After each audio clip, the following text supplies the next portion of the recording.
अस्सलाम वालेकुम। है दोस्तों, क्या हाल चाल है। दिस इज़ सदीक़ुल्लाह और आप देख रहे हैं मेरा YouTube channel S U technical. दोस्तों, तो आज का हमारा तीसरा टॉपिक है, यानी लेक्चर नंबर 3 है।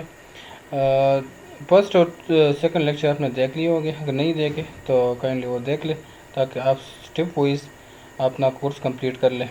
ठीक है, तो तीसरा लेक्चर में हम क्या पढ़ेंगे? हम पढ़ेंगे print, new, open, save as. ये हम सेकंड लेक्चर तक हम पढ़े थे। आज हमारा जो टॉपिक है तीसरा लेक्चर वो प्रिंट के हवाले से है। तो आइए चलते हैं कि हम प्रिंट किस तरह लेंगे कि किसी पेज में अगर हमने की लिखाई कर दिया इसी तरह। ठीक है, ये किस तरह में, ये ऑटोमेटिक लिखाई मैंने किस तरह लिया है। अगर आप भी लेना चाहते हो तो इजी है। Is equal to RAND RAND bracket star bracket बंद and enter, bracket start and बंद एंड क्लोज एंटर, इसी तरह। ठीक है, तो आपने इसी तरह अगर लिखाई कर दिया, पेज का सेटअप कर दिया, यानी आप कहते हैं कि मैं इसका प्रिंट लेना चाहता हूँ तो इसका शॉर्टकट की है Ctrl+V। इसी तरह भी आप ले सकते हैं। अगर नहीं है तो यहाँ से भी आके यहाँ से प्रिंट सेलेक्ट करके यहाँ से अपना प्रिंट जो आपके सिस्टम को लगी हुई हो, आपके पास हो, वो सिस्टम यहाँ से सेलेक्ट कर ले। ठीक है, जो भी उस सिस्टम का नाम, प्रिंटर का नाम हो तो यहाँ से सेलेक्ट कर ले। और फिर इसके बाद अगर आप सारे पेज का प्रिंट लेना चाहते हो तो आल पे क्लिक कर ले। अगर ये सारे का मतलब क्या है, यानी अभी तो मेरे पास एक ही पेज है। इसी तरह अगर आपके पास इस तरह ये 5 पेज मैंने बना लिए। ठीक है, इस तरह मैं अभी इसका प्रिंट लेना चाहती हूँ तो मैं क्या करूँगा, यहाँ आ जाऊँगा प्रिंट पे। ठीक है, अगर मैं कहता हूँ कि कंप्लीट आल यानी 5 के 5 मुझे काफ़ी चाहिए, प्रिंट चाहिए, तो इसी पे आल पे फिर क्लिक कर ले। अगर नहीं है तो करंट चाहिए, तो करंट मैं किस पेज में मौजूद हूँ, 5 पे, तो करंट पे क्लिक कर ले तो सिर्फ 5 पेज का कापी आपको मिलेगा, प्रिंट आपको मिलेगा। तो इसका फिर आप क्या करेंगे, अगर आप तीसरे पेज पे मौजूद हो तो करंट आपने क्लिक किया तो तीसरा पेज का प्रिंट निकलेगा। तो अगर आप कहते हैं कि नहीं मैं पेज वो 5 पेज है तो मैं 1 एंड 5 का निकालना चाहता हूँ, तो इसी तरह 1 5 का आप ले सकते हैं प्रिंट। इस तरह अगर आप कहते हैं कि मैं 1 3 5 का लेना चाहता हूँ तो इस तरह भी आप ले सकते हैं। ठीक है, अगर आल है तो आल पे क्लिक करते हैं, आप क्लिक कर ले प्रिंट पे, ओके कर ले, तो आपके पास 5 पेजों की प्रिंट निकल आएगी। इसी तरह ये क्या है, कापीज़, नंबर ऑफ कापीज़, आप कितने कापीज़ चाहिए, 3 चाहिए, 1 चाहिए, 2 चाहिए। लेट्स सपोज अगर आपके पास एक पेज है, इसकी आप 3 कापी लेना चाहते तो 3 इसका मिलेगा। अगर आप कहते हैं कि नहीं ये मेरे पास, अगर अभी मेरे पास 5 पेजेस है और मैं इसकी 3 सेट बनाना चाहता हूँ तो ये यहाँ पे मैंने 3 कर लिया, तो 5 से 15 15 पेज इसकी आपकी प्रिंट निकलेंगी यहाँ इस तरीके से। ठीक है, और ये क्या है, ये जो कलेक्टर है इसी का मतलब ये है 1 2 3 1 2 3, यानी फर्स्ट ये यहाँ पे आपने 3 सेलेक्ट किया कि 3 सेट मुझे चाहिए, तो ये 1 2 3 4 5 पेज का एक सेट निकलेगा। फिर इस तरह 1 2 3 4 5 दूसरा, फिर 1 2 3 4 5 तीसरा, इसी तरह आपके पास सेट बन जाएगा। अगर आप कहते हैं कि इससे ये टिक हटा दे, इस फिर ये किस तरह आपको प्रिंट देगा, किस तरह आपको ये कापी मिलेगा इसकी, एक पेज का 3 कापी मिलेगा, फिर सेकंड का, थर्ड का, फोर्थ का, फिफ्थ का, इसी तरह फिर आपके साथ सेट बनेगा। अगर आप कहते हैं कि नहीं मुझे सीक्वेंस के 1 2 3 4 5 इसी तरह मिलना चाहिए, तो फिर इस पर क्लिक करें, टिक कर ले और प्रिंट पे क्लिक कर ले, तो इस तरह फिर ले 5 की कापी एक सेट बनेगी, फिर दूसरा, फिर तीसरा, इस तरह। अगर ये टिक हटा दे तो पहले 1 की 5 कापी, 3 कापी, फिर इस तरह सेकंड, थर्ड, इसी तरह जितने भी पेज है तो इसी तरह फिर निकलेगा। इसके बाद हम आते हैं यहाँ पे, ये प्रिंट वर्ड कौन से प्रिंट अगर आप लेना चाहते हैं, ये डॉक्यूमेंट्स का लेना चाहते हो या प्रिंट प्रॉपर्टीज़ का लेना चाहते हो, ये कुछ खास के लिए, पूरे का नहीं है। यानी इसी पेज में आप डॉक्यूमेंट्स का या हेडर का, फुटर का, सिर्फ आप वही का प्रिंट लेना चाहते हो, बाकी लिखाई का नहीं चाहते हो, तो वही जगह पे आप यहाँ से सेलेक्ट कर सकते हैं। स्टाइल का लेना चाहते हैं, स्टाइल आपने की हुई है अपने पेज पे, तो वहाँ आपको सिर्फ स्टाइल की प्रिंट निकलेगी। इस तरह प्रिंट आल है, तो प्रिंट आल का मतलब ये है, बस ये यहाँ पे आल भी है, यहाँ पे भी है। कंप्लीट रेंज, जितने भी रेंज पेज है तो कंप्लीट का निकलेगा। अगर आप कहें कि नहीं सिर्फ 8 का चाहिए, 8 का मीन मतलब 1 3 5 7 9, इसी तरह तो 8 पे क्लिक करें। E1 का चाहिए, यानी टोटल आपके पास 15 पेजेस है, इसी में आप सिर्फ E1 की पेज निकालना चाहते हैं तो इसी तरह 2 4 6 8 10 इसी पेजों की आपके पास प्रिंट निकलेगी।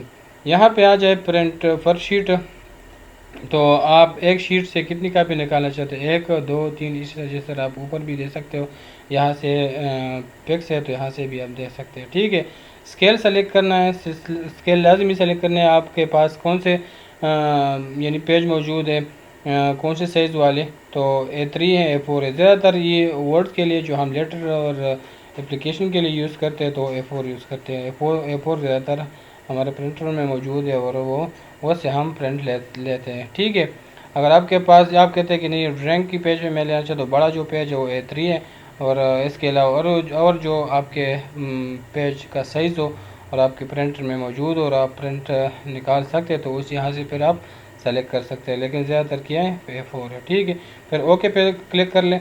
क्लिक करने के बाद आपका प्रिंट निकल आएगा। अभी मैं क्लिक नहीं करता हूँ क्योंकि मेरे सिस्टम पे प्रिंटर नहीं लगी हुई है, तो इस वजह से फिर सर्चिंग करेगा। इसके बाद फिर क्विक प्रिंट में क्या फ़र्क है, क्विक प्रिंट में यहाँ पे आपने क्लिक कर लिया, जो भी सेटिंग हो तो बस डायरेक्ट प्रिंट निकलेगा, इसी का मतलब ये है। फिर आते हैं हम प्रिंट प्रीव्यू पे। प्रिंट प्रीव्यू का मतलब ये इसका शॉर्टकट भी FW है, तो इसका अब किस तरह इसकी प्रिंट प्रीव्यू हमें कहाँ पे ज़रूरत पड़ती है, ये लिस्ट सपोज हमने ये लिखाई कर दी है। अभी मैं कहता हूँ कि चले मैं तो इसका प्रिंट ले लूँगा, लेकिन ऐसा ना कि पेज ज़ाया हो जाए, पहले मैं चेक कर लूँ कि ये किस तरह मेरे पेज में इसके लेआउट किस तरह होगा। तो यहाँ आ जाए, प्रिंट चेक कर ले, आपकी पेज पर यानी इसी तरह ये एलिमेंट होगा जो यहाँ पे आपको शो हो रही है। तो अगर सेट है तो ठीक है, कोई आगे पीछे करना है पैराग्राफ तो कर ले और फिर जाके प्रिंट ले सकते हैं। ठीक है, इसके बाद आता है प्रिपरेशन की बारी।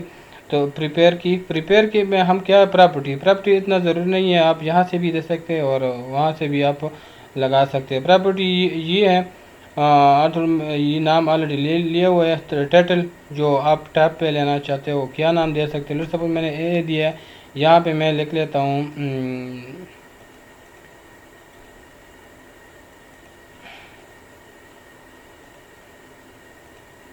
यहाँ पे मैं एस लिखता हूँ, इसी तरह डी लिखता हूँ, जो भी नाम आप दे सकते हैं। सिर्फ शॉर्टकट में इसे होगी कि आपकी ये वीडियो लेंथी हो रही है तो इस वजह से।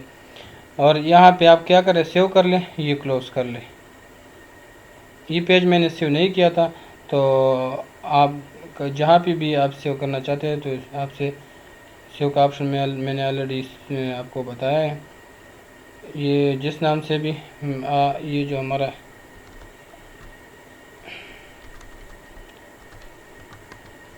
लेक्चर नंबर 3 है, तो मैं इसको लेक्चर नंबर 3 नाम देता हूँ। ठीक है,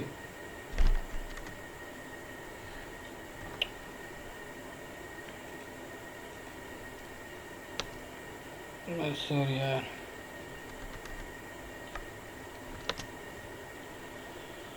तो कहाँ पे, डेस्कटॉप पे क्लिक कर लें, जहाँ पे आपकी मर्ज़ी है तो वहाँ सेव कर सकते हैं, सेव कर लें। ठीक है, ये सेव हो गया, यहाँ से आप कट कर लें और फिर दोबारा आप क्या पे जाएं, ये मैंने कट कर दिया। ठीक है, ये है, रेड क्लिक कर ले, इसी पे अगर आपकी माउस का जो सर्कल ये थोड़ा कड़ा कर दे माउस का, तो 1-2 सेकंड के लिए ये दे के ये प्रॉपर्टीज़ आपको शो हो रही है कि जो मैंने नाम उधर दिया है। तो यहाँ पे अगर यहाँ पे नहीं शो होती है तो आप ये रेड क्लिक कर ले इस पर, जिस तरह मैंने क्लिक किया वो फाइल पे आ जाए, रेड क्लिक कर ले और प्रॉपर्टी पे जाए, यहाँ पे डिटेल पे आए और जो टाइटल सब्जेक्ट और ये टैग मैंने नाम दिया है तो वो ये चेक कर ले। आप अपनी मर्ज़ी से नाम दे सकते हैं, यहाँ पे भी चेंजिंग कर सकते हैं। ठीक है, तो ये था प्रॉपर्टी के बाद हम जाते हैं क्या है इसके बाद, ये है इंस्पेक्ट डॉक्यूमेंट्स। अगर आपके डॉक्यूमेंट्स की कोई इंस्पेक्ट करना चाहते हैं, यानी आप कहते हैं कि मैं इसी में अगर ये आपने सब लगा लिया, टिक कर लिया, या इससे कोई हटाते ये नहीं चाहिए या ये सब चाहिए, तो इंस्पेक्ट पे क्लिक कर ले। तो जब भी आप इसी में ये चेंजिंग करते हो या ये इसकी बारी आती है, इसकी कोई ज़िक्र आती है, तो आपका इंस्पेक्शन करवाएगा कि यानी क्या मतलब आपका आपसे चेक करवाएगा कि आपने ये ऑलरेडी टिक की हुई है, आगे आपकी इसकी दोबारा ज़रूरत है या नहीं है। इसके मतलब ये है, ठीक है। इसके बाद हम जाते हैं एनक्रिप्ट डॉक्यूमेंट्स, यानी ये पासवर्ड है। अगर आप अपनी फ़ाइल पे, ये बहुत ज़रूरी है, आप कहते हैं कि मैंने जो लिखाई कर दिया या जो पेज मैंने बनाई है, तो इसी फाइल में कोई और इसमें लिखाई ना करे या कोई चेंजिंग ना करे, तो अपनी तरफ से पासवर्ड लगा ले। तो यहाँ पे आ जाए, क्लिक कर ले, पासवर्ड जो भी है, मैं 1 2 3 दोबारा पासवर्ड टैप कर ले, ये इस पर पासवर्ड लग गया। अभी आप ये क्लोज़ कर ले, ठीक है, ये क्लोज़ कर दिया और यस सेव कर ले, वहाँ से दोबारा खोल ले, तो ये आपसे पासवर्ड मांगेगा। ये देख 1 2 3 एंटर। यहाँ पे दोबारा आ जाए, पासवर्ड आप हटाना चाहते हैं तो यहाँ से क्लिक कर ले, यहाँ पे क्लिक कर ले और पासवर्ड रिमूव कर ले, ओके कर ले, ठीक है। तो ये था पासवर्ड लगाने का तरीका, बहुत ईजी है। फिर इसके बाद आते हैं बारी रेस्ट्रिक्ट परमिशन की। ये इसके लिए है कि अगर आप दूसरे बंदे को या दूसरे कोई दोस्त को आप इसकी एक्सेस देना चाहते हो कि आपके फाइल में वो भी काम कर ले, ये उसी के लिए यूज़ होती है। फिर आते हैं add digital signature. Digital signature का मतलब ये है, अगर आप ये ऐड कर ले, इसी पे लगा ले डॉक्यूमेंट्स पे, तो ये इसमें ये जो जितना भी मेन्यूज़ है, ये जो हम इसमें एडिटिंग कर सकते हैं, तो वो फिर नहीं होगा, ये सब ये हेडिंग हो जाएगा, यानी ये हेड हो जाएगा, फिर आपको शो नहीं हो रहा है, शो नहीं होगा। तो इसी के लिए हम ये सिग्नेचर, यानी अपना सिग्नेचर भी लगा सकते हैं और कंप्यूटर का भी, यहाँ से आप क्लिक कर ले, ये देख लें, ठीक है, अपना भी लगा सकते हैं या डायरेक्ट उसका भी, तो आप यहाँ से लगा सकते हैं। ये फिर आते हैं मार्क ऑफ फाइनल। ये भी मार्क ऑफ फाइनल ये है कि ये सब भी मार्क हो जाएगा। यहाँ पे अगर आप फाइल इसी पे लगा लिए, तो आपकी फ़ाइल में कोई भी चेंजिंग ना कर सकेगा, न कोई लिखाई कर सकेगा। जो आप जितना भी आप ख़ुद भी इसी में मार्कअप लगा ले, तो ख़ुद भी आप नहीं कर सकोगे। दोबारा यहाँ पे आ जाएंगे, मार्कअप पे क्लिक करेंगे और इधर से अनइंस्टॉल कर लेंगे, तो इधर से हट जाएगा, ठीक है। ये दोनों जो है, ये इसी के लिए कि आपके फाइल में कोई लिखाई ना करे। पासवर्ड भी है, पासवर्ड तो अलग बात है। और ये अनकम्पेटिबिलिटी है, ये अगर आप कोई समरी, यानी आपने ये जो आपने ये एप्लीकेशन लिखी हुई या लेटर है या कोई थीसिस है, तो इसकी कोई समरी आप इसमें लिखना चाहते हो या ऐड करना चाहते हो, तो यहाँ से कर सकते हो। कोई समरी इसका खुलासा किया है, ठीक है, सिंपल।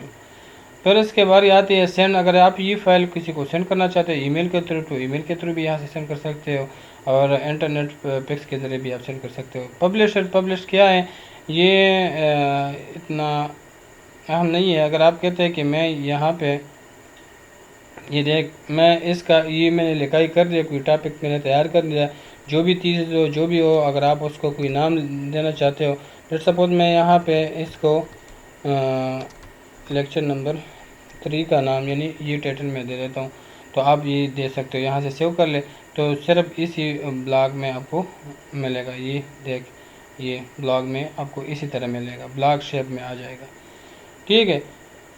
फिर इसके बाद डॉक्यूमेंट मैनेजमेंट सर्विस, ये आप उसी टेस्ट में भी आप सेव कर सकते हैं, ठीक है, सेव एज आ जाएगा। ये डॉक्यूमेंट्स आप उसी में सेव कर सकते हो।